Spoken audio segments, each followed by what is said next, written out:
Though successful, after 3 series, Ace of Wands was axed to make way for a programme that ITV hoped would compete with the BBC's ratings hit, Doctor Who.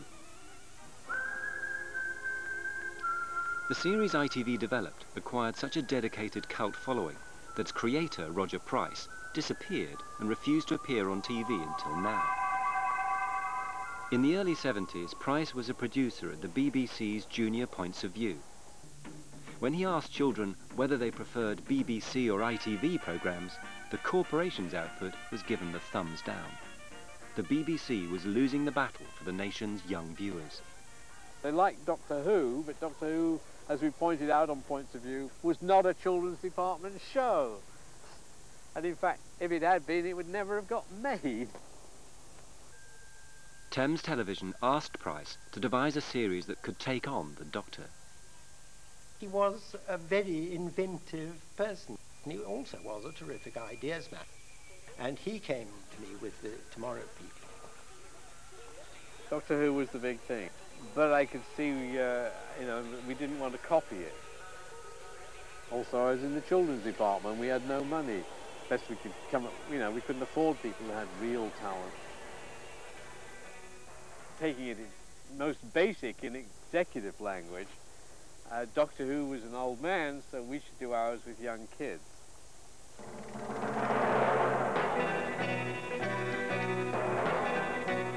In 1973, ITV unveiled The Tomorrow People. For the next 5 years, children with supernatural powers would defend Earth from the menace of aliens and adults. Teleportation's one of our 3 major talents. 3 T's, Stephen. Telepathy, that's mind talk. Teleportation, that's jaunting. And telekinesis. Roger Price was inspired to create his highly evolved young heroes by his own childhood experience of powerlessness. I used to look at adults when I was a kid and think, I can't possibly grow up to be like that. I should end it all now. And so you have to come up with the fantasy that maybe humanity will move on and we're the next stage of evolution. I can feel you, right here inside my head. What's happening? You're becoming one of us. Who's us? The Tomorrow People. The Tomorrow People. The Tomorrow People. The Tomorrow People? Who are they? We're the next development. What development? The next development of the human race. Homo Superior. The Tomorrow People was a perfect dramatic expression of glam rock culture. This was confirmed during a casual conversation between Price and the high priest of glam rock, David Bowie. Their shared ideas about the Homo Superior bordered on the telepathic. We spent a lot of time together in the canteen. We had a few problems he wanted, to confide in an adult about. And then we started talking about the Tomorrow People concept. And he was one of the few people I ever spoke to who immediately grasped what it was about and was able to make some real contributions to my thought process. So it was still very much in the what do I do with this stage, and he was a huge help with that. If I was to help with a pop song or two, I mean, great. There was only one afternoon over egg and chips and things in the canteen. The conversation may have influenced Bowie, who later went on to sing a homage to the Homo Superior. Let me say it again, you gotta make way for the Homo Superior. In The Tomorrow People, children discovered whether they were Homo Superior through a process called breaking out. Have you realised you're witnessing something unique? A tomorrow person actually breaking out.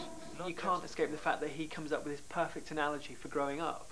The whole business of breaking out, when puberty kicks in, you're thinking, is it happening? Am I going to become a tomorrow person? Break out. Is that what happened to me? Yes. By using a special belt, the Tomorrow People had the power of teleportation, or jaunting as they called it. The teleporting idea we very much liked, and again it was the technology which at the time we thought was wonderful could let us do that sort of thing. Yeah, I remember going round to next door neighbours and playing in their garage. That was our Tomorrow People base, and we all had belts, so you could just let's jaunt on the belt and they disappear.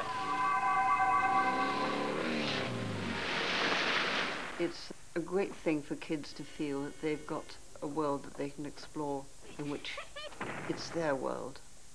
What is it? Kleptons, and one of them's got a blaster pistol. It was anarchic, and deliberately so, and that was part of his philosophy. Kids could do something over which their parents had absolutely no power. Roger believed in that very much.